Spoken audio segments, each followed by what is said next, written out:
Я никогда не верил в старые карты, но сегодня утром все было совсем не так, как всегда.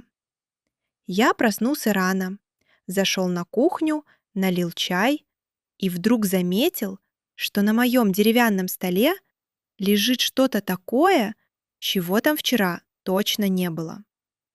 Это была старая, немного помятая карта бежевого цвета. Я взял ее в руки очень осторожно, будто она могла исчезнуть, если я ее слишком резко трону. Я стал рассматривать карту медленно, деталь за деталью. На карте был нарисован густой зеленый лес. Через этот лес тянулась очень узкая синяя река, а в самом дальнем углу карты была нарисована большая темная пещера. Рядом с этой темной пещерой был нарисован очень крупный красный крест. Я знал это правило. Там, где стоит красный крест, обязательно должно быть что-то спрятано. На том же деревянном столе прямо рядом с картой лежали три вещи. Первая вещь — маленький круглый компас с черной стрелкой. Вторая вещь — маленький желтый фонарик. Третья вещь — моток красной веревки, такой яркий, что его было видно даже сквозь старую бумагу карты. Я надел свою теплую желтую куртку. Я повесил на спину свой синий рюкзак. Я натянул на голову свою красную шерстяную шапку. Я взял карту, я взял компас, я положил в карман фонарик и намотал немного красной веревки на руку. Мне стало немного страшно. Но еще сильнее мне стало очень-очень интересно. Я чувствовал это странное чувство. Если я сейчас закрою дверь и останусь дома, я никогда не узнаю, что же спрятано там, где стоит тот красный крест. А если я открою дверь и выйду, то начнется такое приключение, о котором я буду вспоминать еще очень долго. Я взял глубокий вдох, открыл входную дверь и вышел на улицу. И в тот же самый момент я понял, мое приключение только что началось. А я еще даже не подозревал, как сильно эта карта меня запутает. Я шел по узкой лесной дороге и уже начинал понимать, эта карта не собиралась отдавать свою тайну просто так. Вокруг меня стояли очень высокие зеленые деревья. Под ногами шуршали желтые осенние листья. Солнечный свет падал тонкими полосками между ветками и делал весь лес немного волшебным. Я шел долго, держа старую карту в левой руке, а маленький компас в правой руке. Я сверялся с картой, потом сверялся с компасом, потом снова с картой. И вот через некоторое время дорога разделилась на две совершенно разные тропинки. Одна тропинка уходила направо, вглубь более густого леса. Другая тропинка уходила налево, между деревьями, где было чуть светлее. Я остановился и стал внимательно рассматривать карту. Я разглядывал ее очень долго, пока не заметил одну маленькую деталь. На карте, совсем недалеко от того места, где тропинка расходилась, был нарисован очень маленький красный штрих. А прямо передо мной, на одном из деревьев с левой стороны, была привязана настоящая ярко-красная веревка. Та самая красная веревка, что лежала у меня на столе утром. Значит, карта четко показывала, мне нужно идти налево.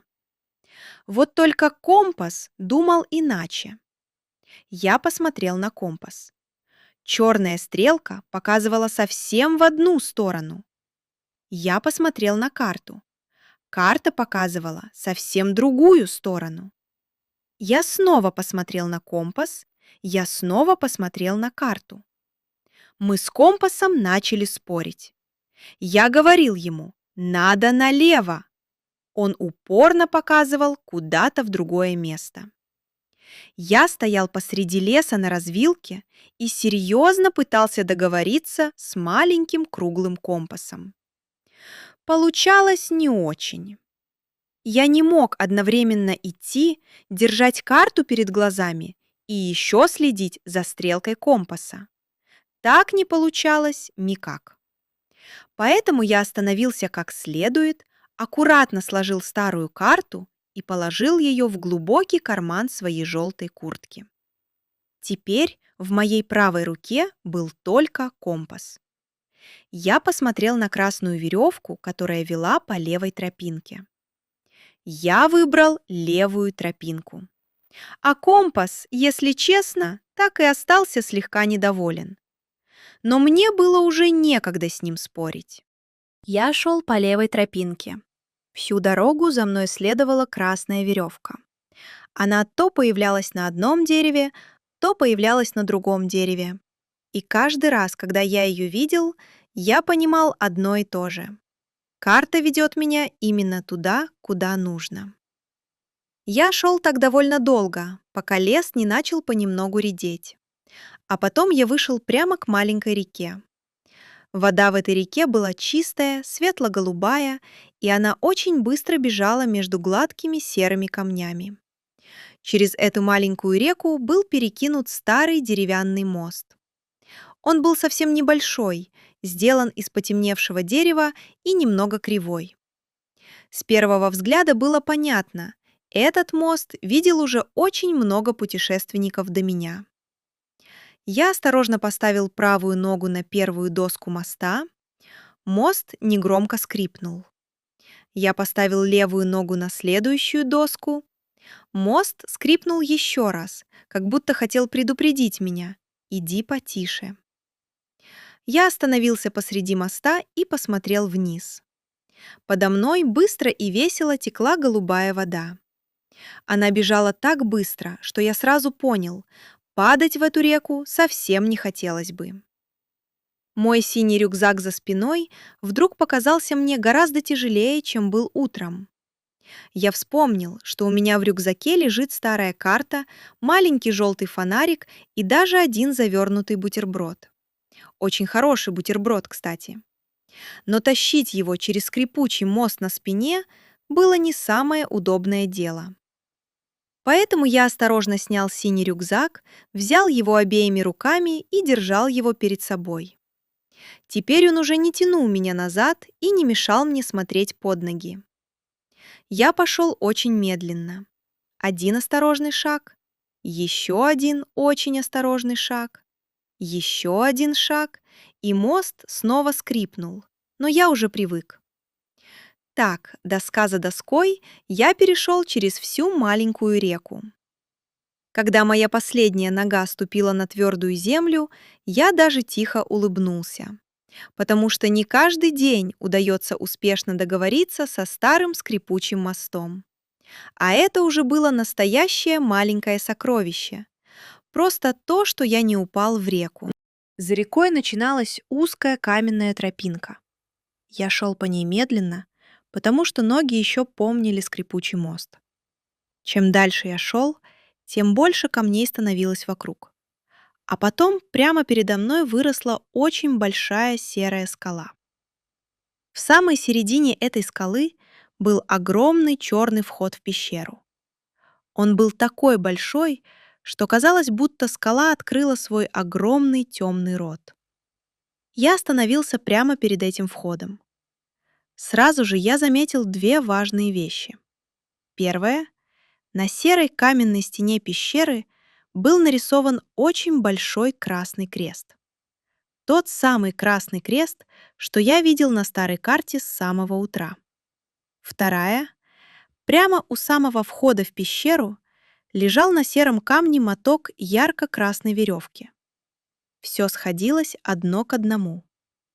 Значит, я пришел именно туда, куда меня вела эта странная карта.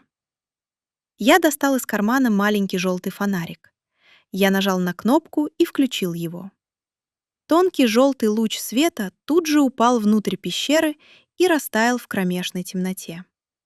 Внутри было очень темно. Внутри было очень тихо.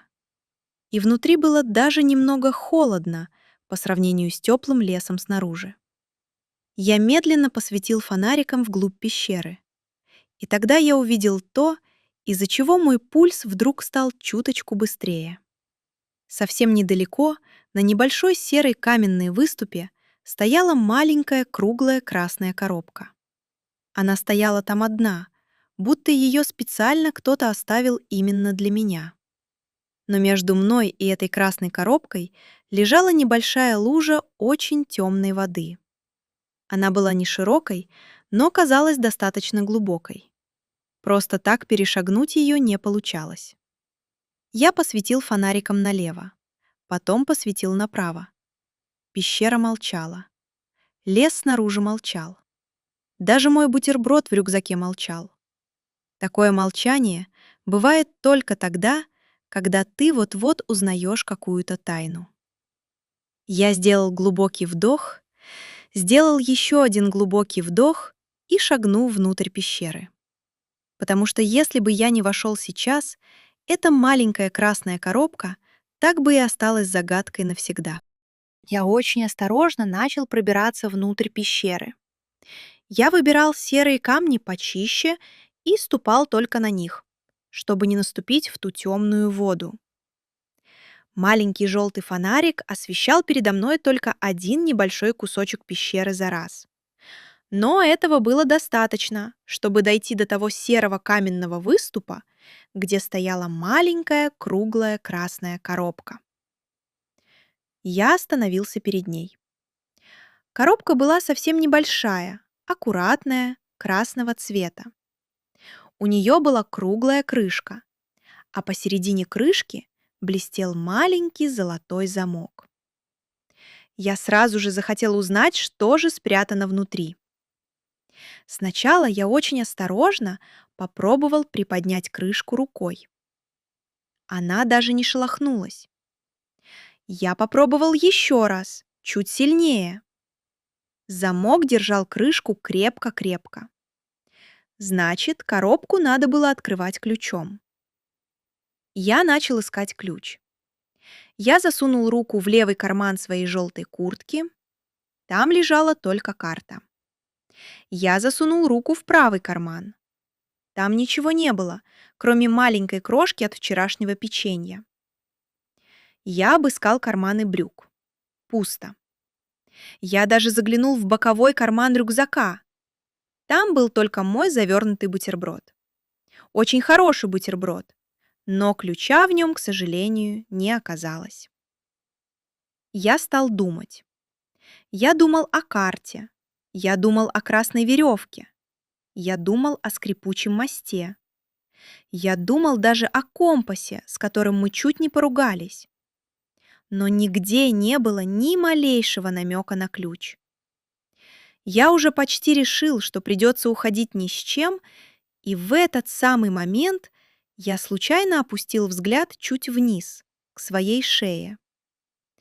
Там, на тонкой синей веревочке, спокойно висел маленький золотой ключик. Он висел там с самого утра. Я совершенно про него забыл. Я забыл про него, пока искал его во всех карманах, кроме того единственного места, где он действительно был. Я даже тихонько засмеялся сам над собой в пещере. Потому что так бывает только со мной. Искать ключ целый час, а он все это время на шее. Я взял этот маленький золотой ключик правой рукой. Очень аккуратно вставил его в маленький золотой замок на красной коробке. Замок щелкнул. Теперь оставалось только поднять крышку. Но я еще не знал, какое сокровище меня ждало внутри. И это заставляло меня открыть ее как можно медленнее. Я вставил маленький золотой ключ в золотой замок. Я повернул его очень медленно, будто боялся спугнуть тайну. Раздался тихий щелчок. Замок открылся. Я осторожно взялся за круглую крышку красной коробки и медленно ее приподнял. Сначала я ожидал увидеть блеск золота. Я ожидал увидеть, как свет фонарика отражается от драгоценных камней. Я готовился увидеть хоть что-нибудь, что светится, как в настоящих историях о сокровищах. Но внутри коробки не было ни золота, ни камней. Внутри лежали ровно 3 красных яблока. Они были крупные, гладкие, блестящие и такие красные, что даже в свете желтого фонарика казались немного волшебными. Рядом с этими 3 яблоками лежал маленький белый листок бумаги. На этом белом листке был нарисован простой красный кружок. Похоже, то же самое яблоко. А на самом дне коробки, совсем в глубине, лежал маленький серебряный компас. Он был совсем не такой, как мой старый компас. Он был меньше, очень гладкий, и в свете фонарика он мягко блестел, как будто хотел что-то мне сказать. Я взял одно красное яблоко в руку. Оно было теплое от пещеры и очень настоящее. Я не мог не улыбнуться.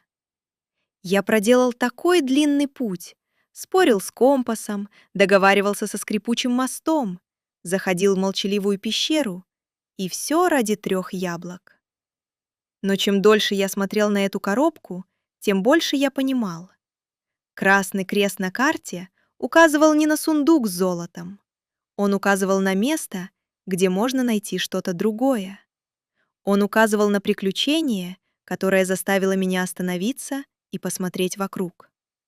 Он указывал на то, что я забыл про ключ, висящий у меня на шее, и посмеялся над собой. Он указывал на новый маленький компас, который уже сейчас показывал мне не назад, а вперед, к следующему путешествию. Яблоко дало мне силы, а маленький серебряный компас дал мне мысль о том, что эта карта была только первой. Я положил серебряный компас в карман своей желтой куртки, я аккуратно закрыл красную коробку. Я взял с собой одно яблоко, просто на обед, потому что, если честно, настоящее сокровище — это не всегда золото. Иногда настоящее сокровище — это пройти весь путь до самого конца, даже если в конце тебя ждут 3 красных яблока. А еще настоящее сокровище — это то приключение, которое ты уже прожил. И я был уверен, как только я съем это яблоко, мне сразу захочется найти новую карту.